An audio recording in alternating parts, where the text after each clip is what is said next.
We're Group 30. Today we're looking at Lazarsfeld and Merton's 1948 essay. The main idea is that the sheer existence of mass media isn't as powerful as people fear. Instead, they identify three specific social functions. Status conferral, where media legitimizes people by giving them attention. The enforcement of social norms, which uses publicity to close the gap between private behavior and public morality, and the narcotizing dysfunction, where consuming a flood of information actually makes people politically apathetic rather than active. This means to our lectures on media effects. While earlier theories filled all-powerful propaganda, Lazarsfeld and Merton introduced the limited effects hypothesis.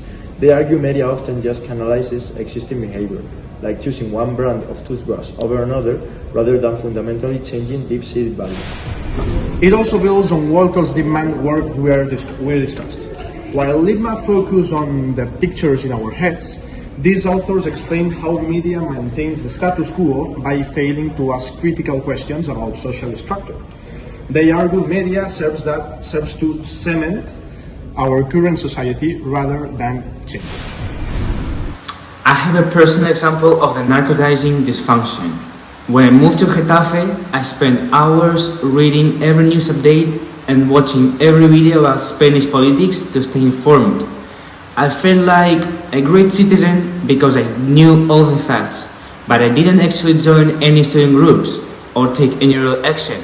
Like the authors say, I mistook knowing about the problem for doing something about it. We see status conferral today through influencer culture. Someone isn't necessarily important because of their expertise, but because they are at the focus of mass attention. As the text says, if you matter, you're in the media, and if you're in the media, you must matter.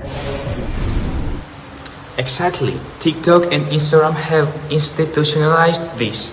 Even cancel culture is just a modern version of the environment of social norms, where public exposure forces stand against deviant behavior. In reflection, while the authors were skeptical of media's powers in 1948, their three functions are more visible than ever. However, we'd argue they underestimated how the monopolization of attention through algorithms can change behavior more than they thought possible. That's Group 30, and thanks for watching.